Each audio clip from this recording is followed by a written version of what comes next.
Hello, welcome to Green Mountain Power's Energy Innovation Center, and this is GMP College Connections. And this is a monthly lecture series, first Tuesday of the month. Tonight we are very pleased to have Dr. Matt Mayberry from Green Mountain College. And Dr. Mayberry will be talking about creating the next generation of energy innovators. Dr. Mayberry is the Associate Professor of Business and Economics at Green Mountain College, and he has a wealth of knowledge and experience, in addition to his academic career, which he received his Master's in Education from UVM. He has a PhD in Physics from MIT and an MBA from Stanford. And hopefully he'll continue his education at some point. And he also, in 1991, Dr. Mayberry transitioned from experimental physics to business. And he's had 25 years of consulting experience, so he really is able to put together the science and business theory and experience. So we welcome him tonight. And he does want this to be an interactive discussion. Just let folks know. And, first, thanks to Stafford Technical Center, who went live on October 1st, an online student-run television network. So thank you very much for being here. Anthony and Colin. Thanks, Jerry. Well, thanks, Jerry, and thanks everybody for coming. Yeah, you gathered from the introduction that I've spent nearly half my life in school. So that actually will enter into my talk a bit, because what I want to talk about this evening is the relationship between school and work, and particularly how do we go about preparing the next generation of energy innovators. And we talk a lot about technology, I think, but we don't always talk about the educational requirements to make the kind of transition that we're going to need to make in the coming century. So I want to talk a little bit about that. And we'll talk about innovation. We'll talk about some of what it takes to be an innovator and what some of the barriers are to that and how to overcome some of those. So I want to start with a story. Since Jerry mentioned all those years in school, I'm going to go back to 1987. And this is just after I graduated from MIT and I studied plasma physics. So what I was doing there was studying fusion energy research, and when I was at MIT, worked on a small-scale fusion experiment. And fusion was of a lot of interest back then in the energy realm because it was seen as a very promising way of creating clean and abundant energy for many, many decades. And of course, fusion is always 30 years into the future, right? Back in the 80s, it had been 30 years since the 50s when fusion was supposed to be 30 years in the future. And in the 80s, we said that fusion was going to be 30 years in the future. And now I think if you ask my colleagues, my former colleagues in the field, when do you think practical fusion might come around? The answer would be at least 30 years in the future, probably more like 50. So back in the late 80s, I worked on a machine called D3D. And it looked a bit like that. And you notice there's lots of pipes. So you think some of this technology is really fancy. It's really a lot of plumbing when it comes down to it. We had a lot of magnetic field coils that were wrapped around the vacuum chamber, and we created ionized gases in there and heated them up in various ways to try and reach the critical temperature at which the nuclei of small atoms would bang together hard enough to cause fusion reactions and release energy. This is different from the process of fission, right, which you're familiar with in nuclear power today, where you take large atoms and break them apart, essentially. So fusion is putting little atoms together. And so you'll notice there's some very sophisticated technology. Just for scale, you can see the gentleman here on the platform, just to give you an idea of the size of the machine. And of course, one of the amazing technical features on this machine is this wooden ladder up here, you'll notice. Most of what this is various, you'll see magnetic heating coils in here, magnetic confinement coils, but most of this are heating devices to try and heat the plasma up, so that's what I did. Well, so anyway, the point of the story is, so I finish in '86 and go to work for this company. This is government-funded research in a large lab. And I'm sitting in a conference room one day with a decision being made about how to allocate the machine time on this device. And I had prepared for this meeting for a long time. I'd done my homework. I thought I was really well prepared. And what I ended up realizing that I had about 30 seconds to communicate in that meeting what my point was. And I tried to do that as best as I could. And of course, what happened was, being a fresh sort of physicist out of school, I did a pretty bad job, and I didn't get the experimental time that I was hoping for.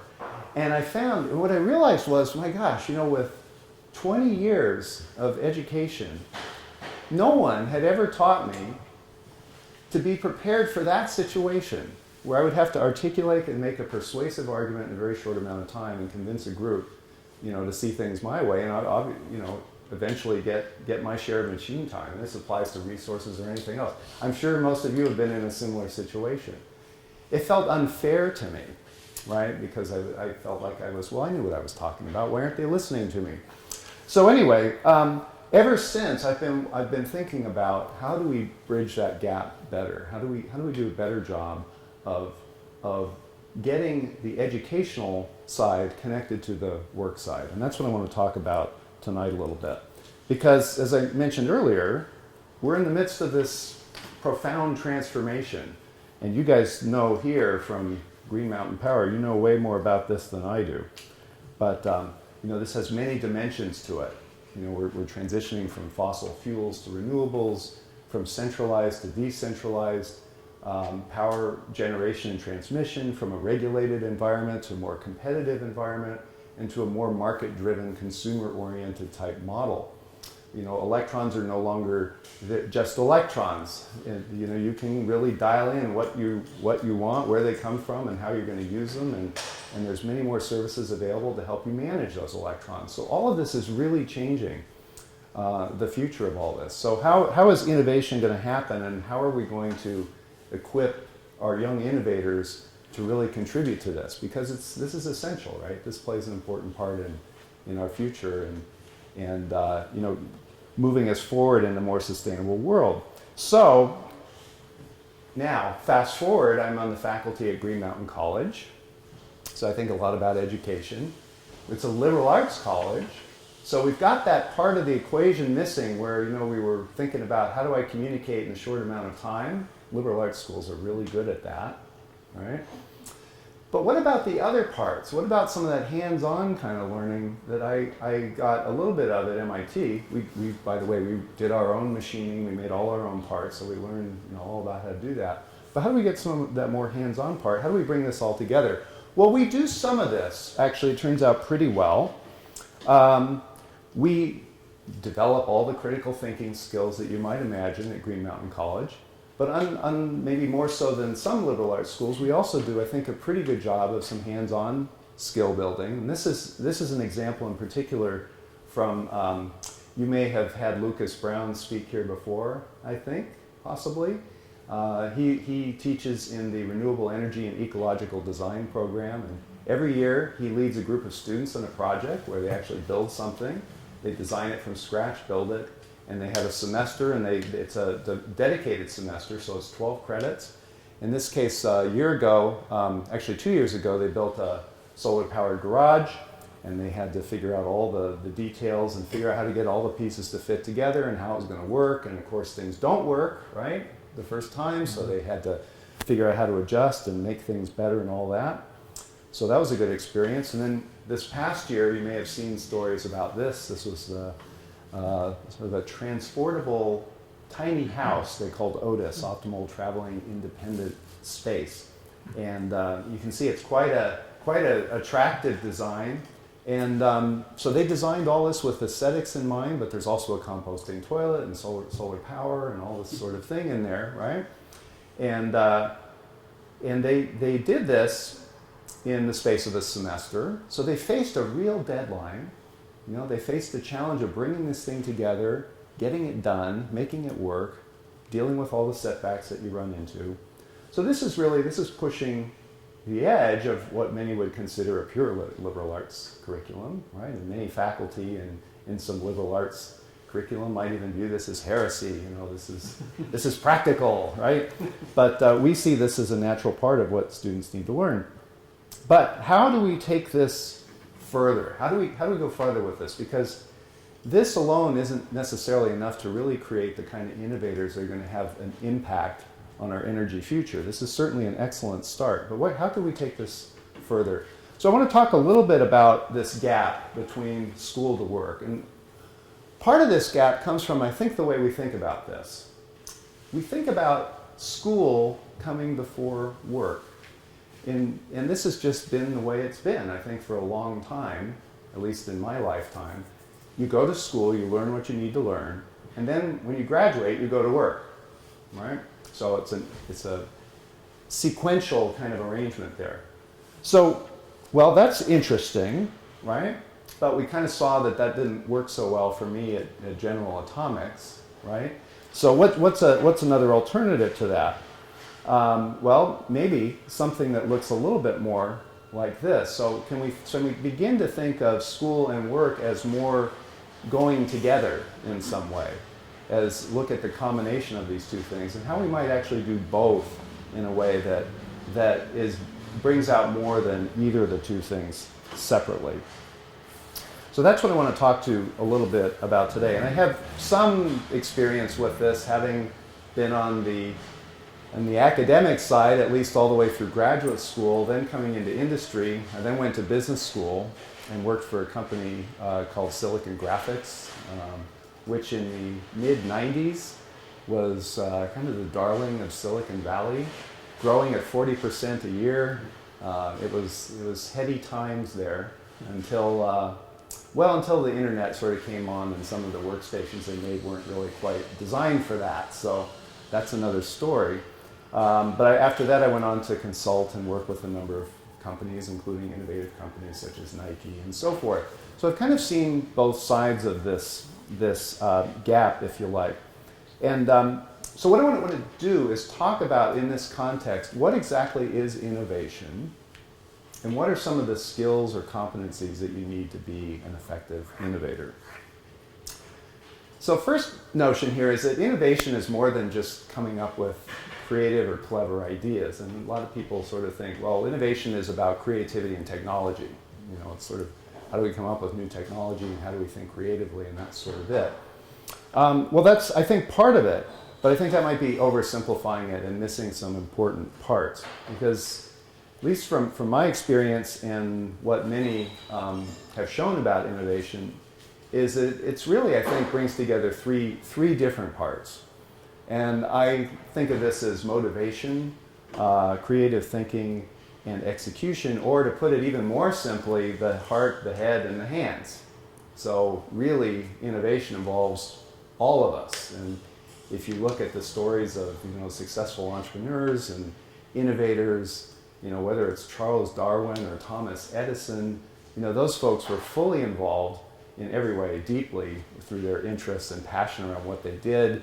They clearly were thinking a lot about what they did. But they also had very practical experiences along the way, and it took many, many years for them to get as good as they got. So how do we develop these three things? So I did a little research and looked into what are all the kind of skills, competencies, or we might call them success factors for being the kind of innovator that really has impact. And now, of course, any way you classify something is going to be wrong. So this is just one way, and it will be incomplete. But I think this captures at least the breadth of the sort of capabilities that we need to be thinking about. So the first is something called T-shaped expertise. And the folks at IBM and in particular folks at IDEO, the design firm you may have heard of. They talk a lot about T-shaped expertise. So what it means is there's the deep part of the T, the vertical stem, which is your expertise in one area. So if you're an engineer, for example, you might have a very deep expertise in electrical engineering or computer programming. Then there's the broad side, or the top of the T, which is the ability to see across disciplines, to see the broader picture, to think about systems thinking, for example, big picture perspective, a global perspective. So that's expertise, creative thinking, what we might typically think of as creativity, but it's a little more than that. Roger Martin up at Toronto Business School talks a lot about associative thinking, the ability to take two different ideas that seem to be in conflict with each other in the beginning, and rather than force yourself into an either-or choice, to be able to see other options or other solutions that are actually superior to the either one alone, right? There's also a more personal side to this creativity. So the curiosity, the openness, and also the ability or the faith that you have in your own creativity, the confidence in that. You can also get into ethical areas, right? One of my colleagues, Steve Fessmeyer, talks about ecological imagination, the ability to use ecological metaphors to imagine more effective solutions to some complex problems, environmental problems, for example. Passion and interest, this is the intrinsic motivation part. Deep interest. If you read the stories in the book by Robert Greene, Mastery, where he talks about folks like Edison, Darwin, and Martha Graham, they all share an amazing connection, which is they had a very strong interest in what they were doing starting at a young age, so like age 8. And it's funny, I thought about this, and in many ways what I'm doing today actually connects back to some of the things that I was really passionate about when I was a little kid, but it wouldn't seem obvious at first glance. I like to build airports in my grandparents' backyard every weekend, and I would lay out runways. We lived under the approach to LA Airport, strangely enough, and I would build runways with poker chips and strings and little plastic planes, and I was modeling an airport that I was literally next door to with all these little toys, right? Well, what I do in my consulting work is modeling. I model business systems for organizations. So sometimes, these things are a little bit hard to decipher, but I think they're there. And, if we can connect to them, it really brings out our most creative side. Collaboration, of course, and this is another area that liberal arts colleges tend to do a fairly good job at around communication and some of the critical thinking. But I think collaboration is different when you're out in the real world and you feel some of those pressures of the customer bearing down on you and that deadline coming and those budget pressures looming and so forth, where it starts to test some of those, those connections that you have on a team. So can you still get to that point where as a group, the quality of solutions that you're coming up with exceeds the intelligence, of the individuals in the group? And what are the skills that you need to do that? One of them is empathy, being able to see the situation from others' perspectives, and hopefully you have a diverse set of perspectives on your team. Leadership and influence. So we don't talk a lot about power, for example, at Green Mountain College. We talk a lot about democracy, but in reality, power and influence are an important part of getting things done. The ability to marshal resources to gain the kind of support that you need to build coalitions and so forth is an important element to being effective.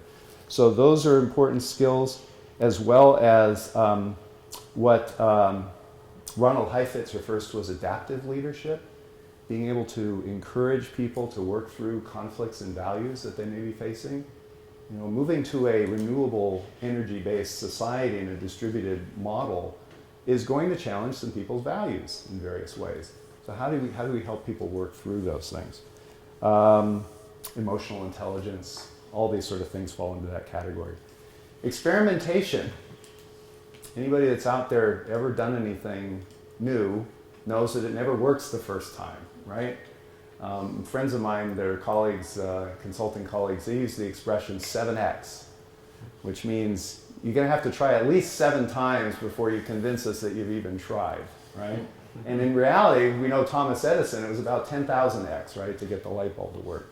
It takes a lot of at-bats, it takes a lot of swings, and it takes a lot of mistakes and learning from those and quick cycles of learning and adjusting. IDEO talks a lot about rapid prototyping as an important method for developing new ideas. So getting into that experimental mindset is important. Entrepreneurial spirit, opportunity seeking, that's certainly a part of it. Action-oriented, smart risk-taking, right? Entrepreneurs are not just foolhardy. They're very calculating about their risks, but they do so, planfully.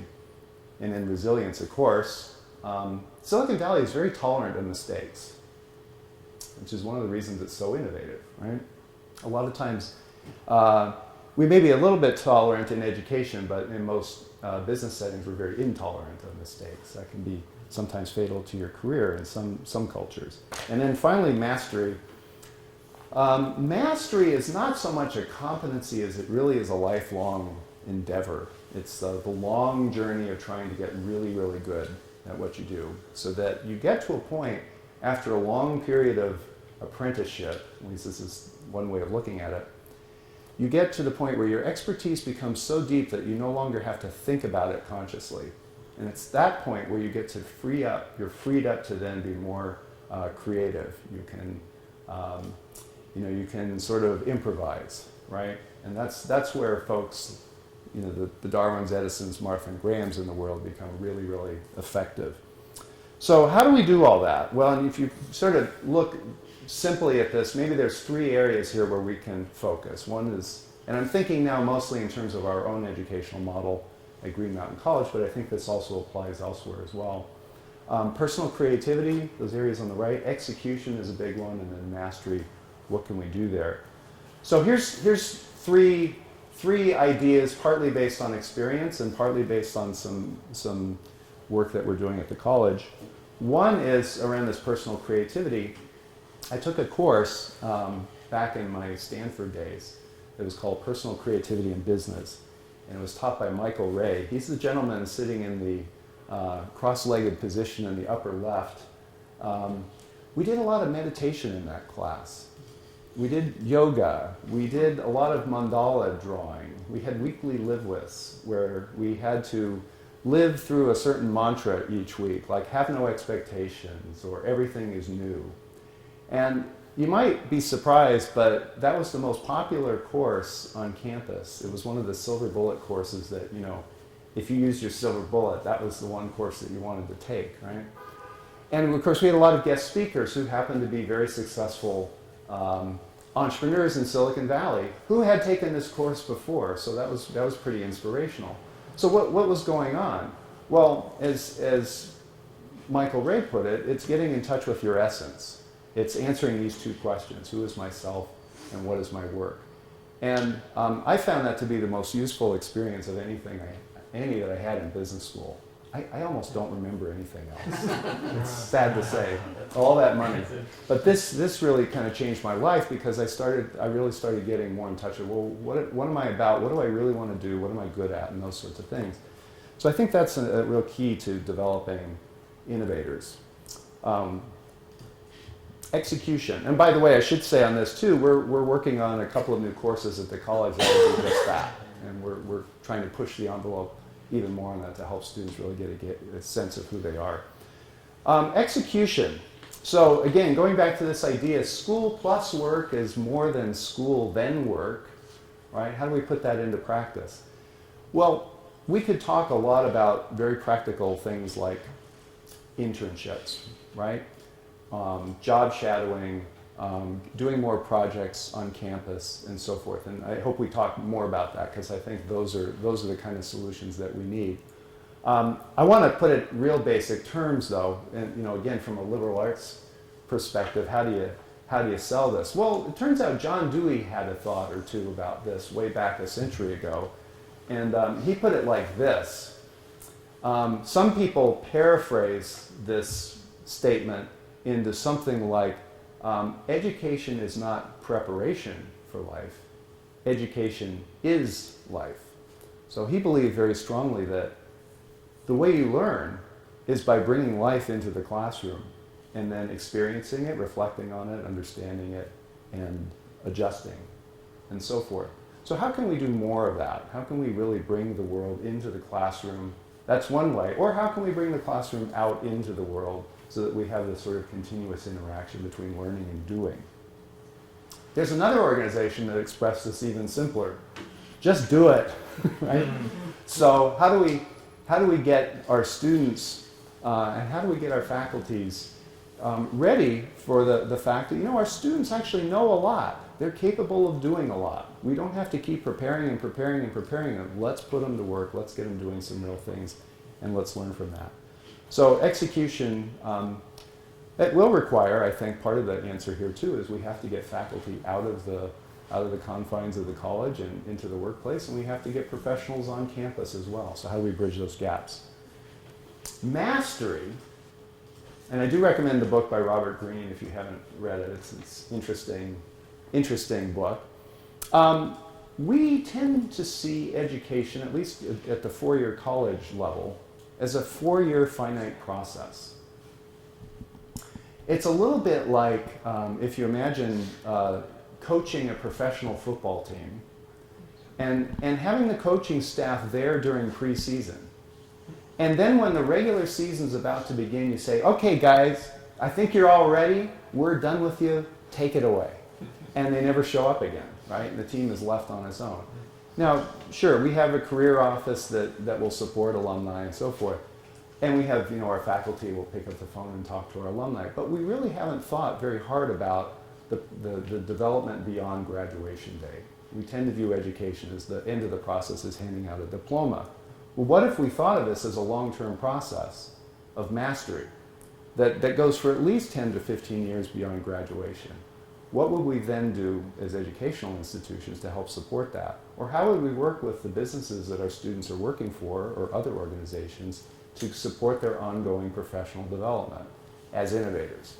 So that's something we're also thinking about a lot at the college and how to do more of that and what might that look like. So really, when you look at all this,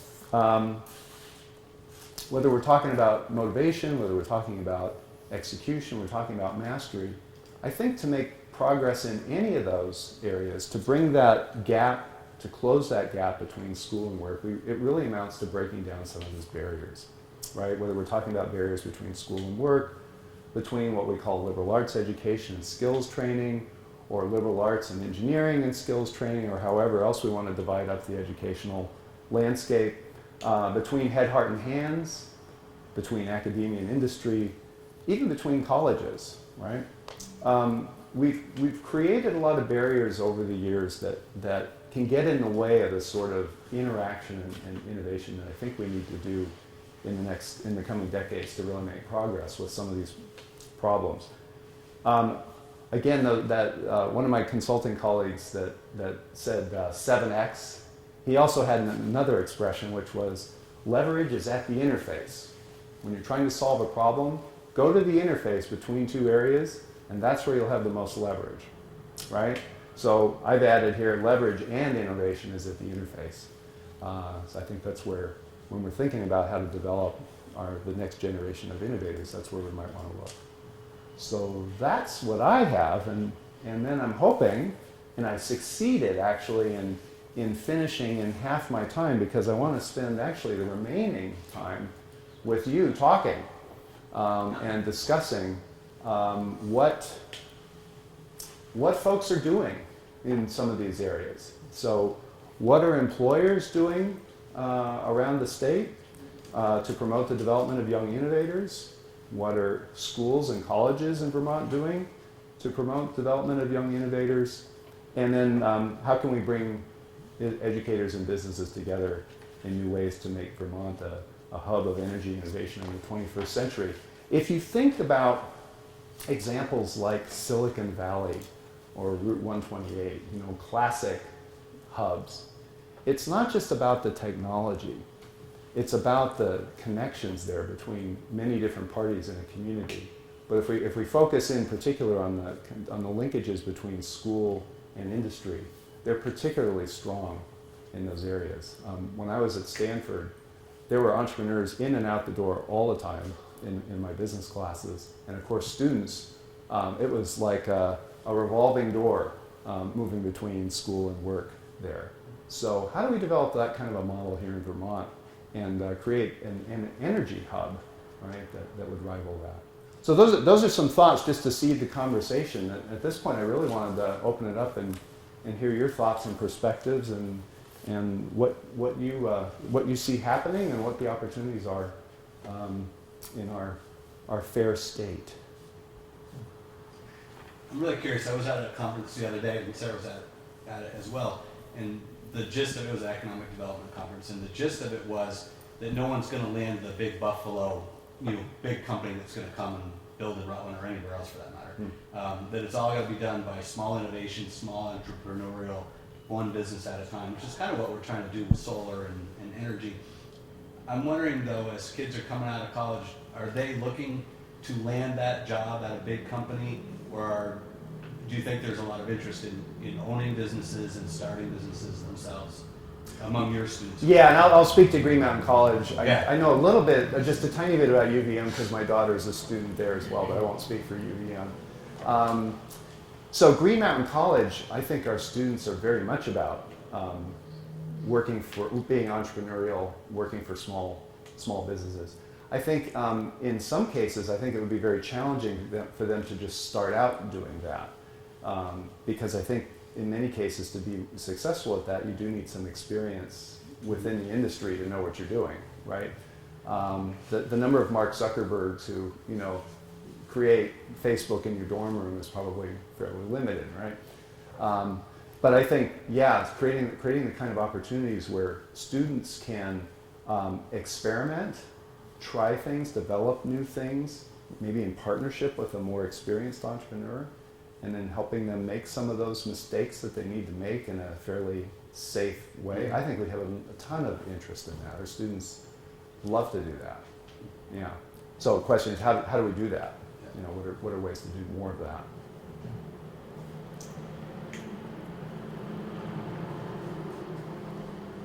Sure. Yeah, I think breaking down the barriers is something that I've seen, and I think there's been a reluctance between colleges to cooperate and to work together.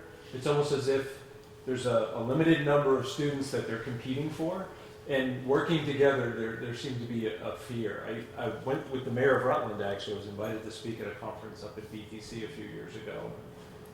I've always found that each one of the colleges that we have around here, including UVM, BTC, they all have their unique skill set. So I would try to task them. I need this answer, I need that answer, and each one was very good. But that conference was the first time I saw an interest in all of the colleges. Paul Fontaine was there, all the presidents of all the colleges, and working together.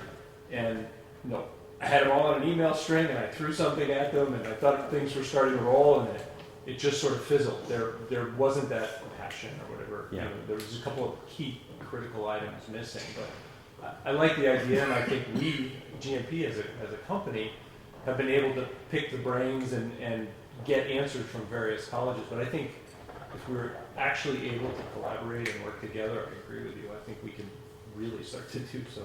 Well, it's really interesting to think about. I think you're right, and particularly in this environment, I think it's easy to get competitive because the declining demographics in the region, that's part of it, but also just the nature. It's especially for small liberal arts schools, right? It's become a much more competitive environment, and but that's why I think we're looking to focus more of our attention on this back end of the process, right? And helping students get their careers launched successfully, because that's such an important part of it. In terms of gaining experience to help them do that, I think wouldn't it be amazing if you could get students that were developing sort of focusing more on particular job skills, say at a technical college or community college, together with the liberal arts students who maybe had some of these sort of bigger picture kind of systems thinking kind of skills, together with some of the engineering students, in a place like UVM, and deliberately create that cross-functional team, that diverse team, right? and then turn them loose on a problem. I think it would be fascinating to see how that would work, and how would we do that? The Cal Power program is a good example Yeah. of that, but each one of them were kind of in their own isolated world, and it was difficult to bring them together, but we capitalized on that as a company and said, we've got some great resources available here in Vermont, but making connections, I think some are more willing than others. There's a small community college in New York State that's trying to be more environmental and trying to be more sustainable, renewable energy. So I connected the president of that college with Paul Fontaine and with the new interim soon-to-be president, probably Dan Smith up at VTC. And there were sort of mixed responses, as you might imagine. Yeah. But I think getting that collaboration where you've got the ability to share information and actually start moving forward. It's critical. It's been valuable for us, and I've seen that, and I'd like to see more of it happen. Well, and I think, frankly, I think our students need to learn to work together with students that may not have been educated in the same way that they were, right? That's part of the shock that you run into when you get out in the workplace and you've never had that experience before, right? So I think that's all important. I think there may be more openness. I don't know, it could go either way, but I think there is a potential for there to be more openness to partnerships. Because I think more schools, and ours I think is really starting to realize this too, we're going to have to partner with other colleges in a variety of ways to survive. It's the model of the small isolated school it won't be sustainable. It's true of the earlier grades too. I mean, oh yeah. Consolidating school districts or whatever, but even giving the students the ability to migrate from college to college or collaborate on projects. Like we collaborate with the schools, giving students sort of the business exposure. Other academic exposure, I think, is also critical. Yeah, no, I think Green Mountain Power does a great job of collaborating. Jerry and you, David, and John Tedesco's been in my classroom, and it's great to get you folks talking to our students, but also get our students working with you in a variety of ways. They get so much out of that, and I know you guys you've done a lot to build those connections with all the schools around the state. So somehow, how do we take that to the next level? That's an interesting question. So what's the answer? Yeah, I don't know. One thing I think you are addressing, and I see what you think about this, because nowadays what you get is a lot of students that graduate from college and have no job and are in debt, and I'm wondering how this would address that. Yeah, this is a really good question, and there's a strong connection with all that, right? The key to getting a job these days is having the experience on your resume before you graduate. Back in the 80s, when I was finishing school, your degree was enough, and the company would invest in your training and development with an entry-level job, and you had a career path kind of laid out for you in many cases, right? That's not the case anymore. Although there's some indication that mid-skill jobs may be making a rebound in manufacturing. I just read a story in USA Today the other day that says that because of the onshoring that's occurring, there's more companies that are starting to develop manufacturing again, and they're going to train workers for that. So that may be good news. But today, at least for many of our students, if you haven't done at least 1 or 2 internships, and you can show on your resume that you actually have achieved some results, companies have other folks that they can turn to hire, and mostly older workers that are experienced. And so it's very difficult to get those high-skilled jobs. So I think developing the kind of competencies that I'm talking about here for innovation also plays very well for our students in terms of helping them be, very desirable hires, which is really why I'm thinking about this, to be honest, because that's my role at the college now, is to help promote our career development so that we can help our students get those kind of jobs. Does that answer your question? Yes, it makes perfect sense, because when I was in college, I don't know who what it is now, but you think of the career office, you had like 2 people staffed there, and it was, seemed kind of subpar, and so I could you know, spend whatever it is you spend on tuition, and it's like, well, good luck, goodbye. Right. It doesn't seem fair. Yeah, and yeah, the old model, which we've actually changed the name of our office. It used to be called Career Services, right? And the old model is show up sometime like April of your senior year, not having thought at all about your job. Go in, ask to be, given an assessment, which tells you apparently what career you're cut out for, right? And then turn to the career person and ask for leads for jobs so that you can then, apply and get help with your resume and so forth, right? So schools across the country and probably around the world right now are moving way beyond that because that's no longer enough. And it also fosters a kind of consumerism among students that says, you don't have to manage your own career. The career services office will take care of it for you, right?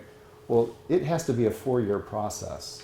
And maybe even before that, it really should start in high school, which is why that little red line on the far left, that's actually high school, right? That process begins then. It needs to continue through the 4 years. And it needs to continue beyond that because you're not done when you graduate.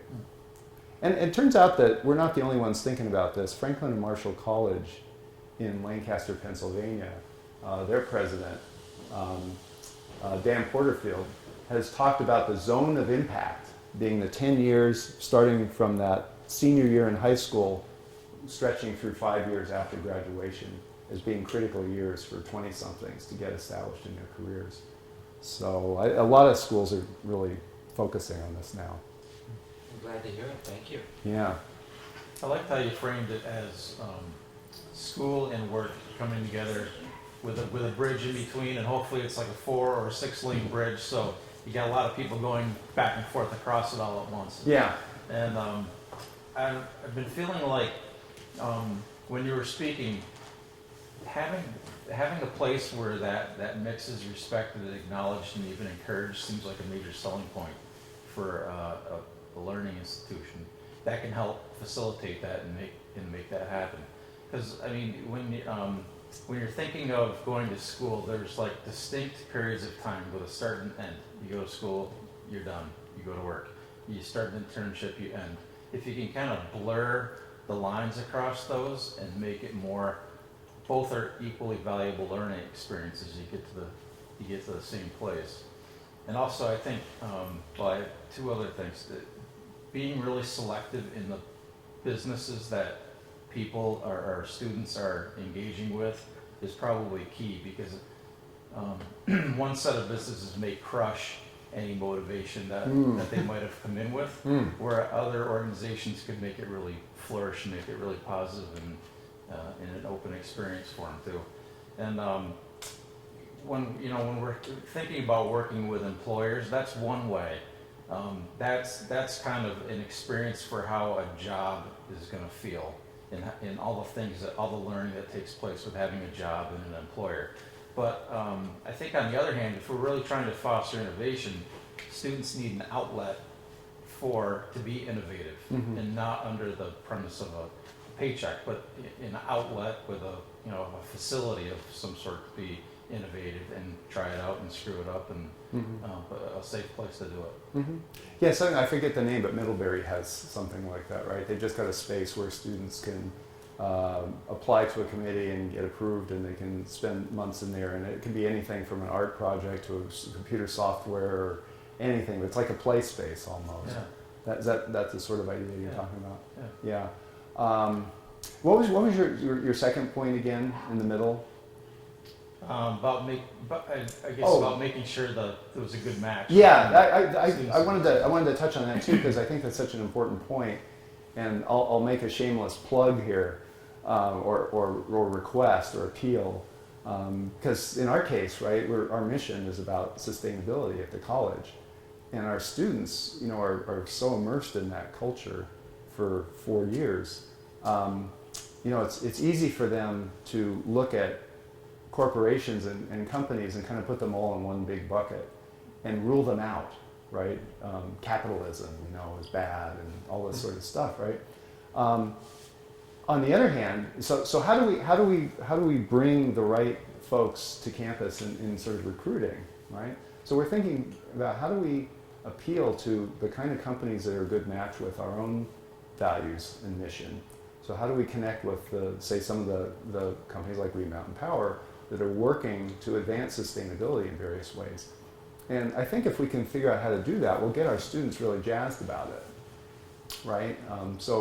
For example, we're going up to the session on Thursday that's being sponsored by B Lab. I don't know if you know about this, called Be Inspired. And these are members of the founding organizations in B Lab, right? These are benefit corporations, socially responsible corporations.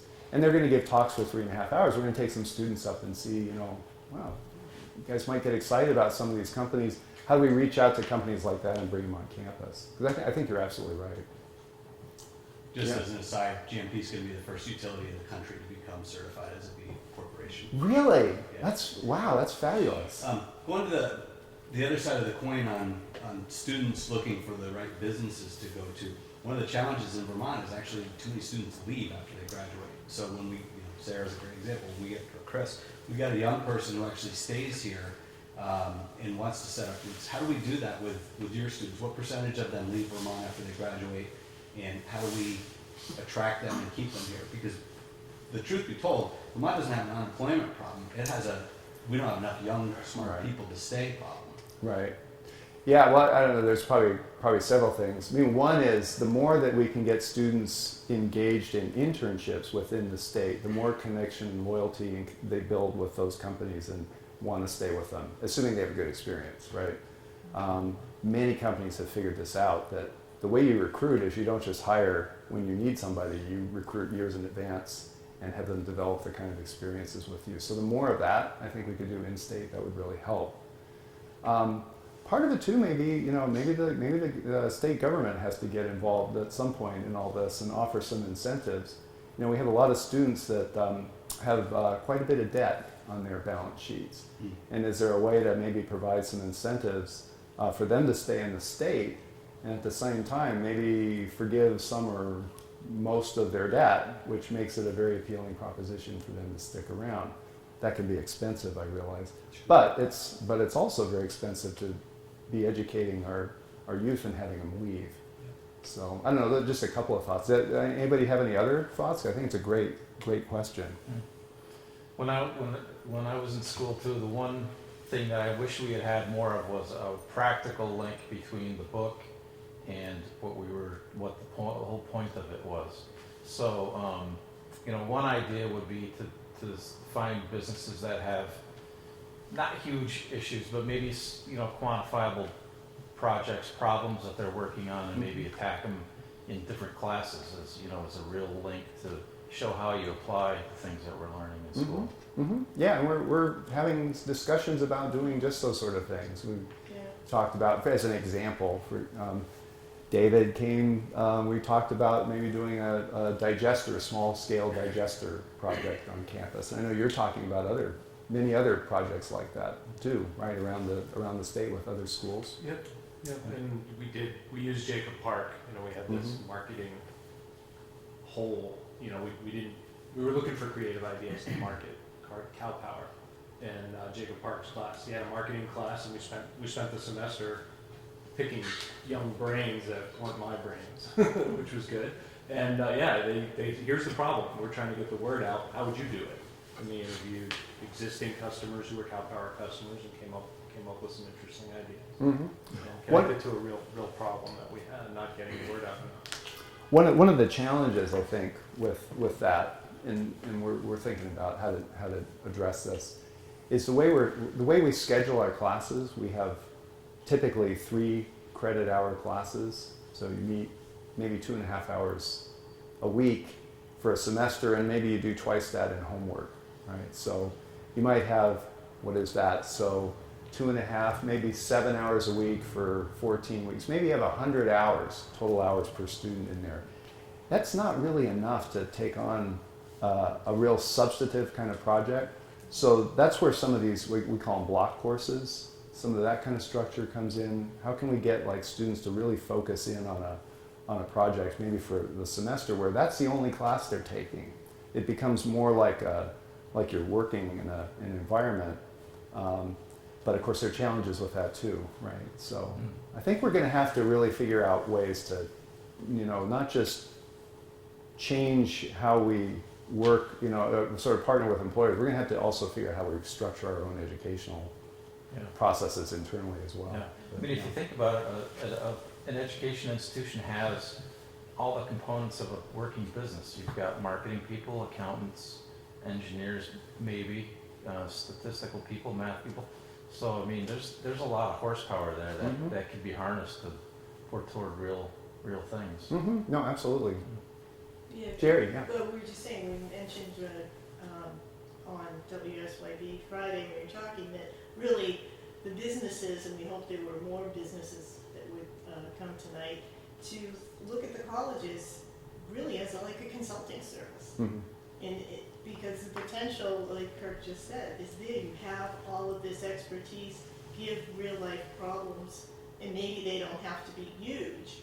But, imagine there are so many businesses that are, have concerns and issues, whether it's a small restaurant, whether it's that the students could, tackle in a really integrated way. So how do we, on this end, help encourage other businesses to, look at the resources we have in our backyard? Yeah, and then when you hire a class or a project, you also get some faculty expertise thrown in too. So it's a pretty good deal. Yeah. Yes. I'm kind of thinking about that question that you raised at the beginning about, who am I? And I'd like to hear if you have more thoughts on how you can create space for college students to do some of that work, because I feel like you just mentioned the fast pace, and a college student might be taking 5 classes at once, and they have papers every week and all these different subjects, and it's so fragmented and it's so fast that there's not time, I don't think, to kind of investigate what intrinsically motivates me. Is it just achievement, or just competition, or just moving fast? Yeah. How do we make space for that? It's such a great question too. Has anybody read the book Excellent Sheep? You might try to. The author's name is Dershowitz. I can't remember his first name. Maybe William Dershowitz. What was it called again? Excellent Sheep. It's about the elite educational system. It's about students that go to some of the elite colleges, Yale and Stanford and Harvard and all that, and how they get on a treadmill where they become so achievement oriented, and there's so many expectations, layered around them, that they get into college and they don't really have a clear idea of why they're there or what they want to do, and they feel such competitive pressure that many of them become very depressed and stressed out, and it's not a very healthy kind of situation. And so how could this happen? I had my students in my systems thinking class look at that situation from a systems perspective and look at why would a bunch of really smart people allow this to happen? And so you're right, I don't think our students always have the time. So one of the things that I'm doing in my career class right now, and some of this, these are small steps.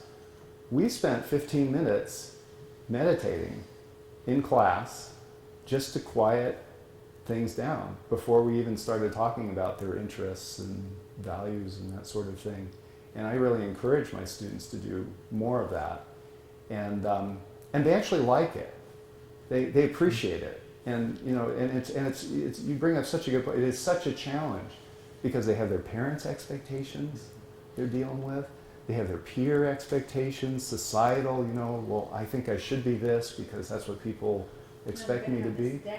They have debt, exactly. They're worrying about all that stuff. And all that gets in the way of figuring out what you're really interested in. So I think we have to keep pushing to create that space for them. So that's why I have a first year class I'm teaching next semester. It's called Voices of Community, and it's a writing class. But I'm really going to turn it into this. I want to really give them a chance to think about what it is that drives them. Right? Have you had students come out of work with community organizations or service projects with that kind of focus as their goal, or developing a sense of their place? Yeah, and I think a lot of our students actually have a lot of this already. That's why they chose to come to a sustainable, focused college, right? I think many of them are very passionate about that, but they're not always real clear about why, or it can still be a should. I'm doing this because I should be, as opposed to I really want to be doing this. So it's challenging work, though, right? Yeah.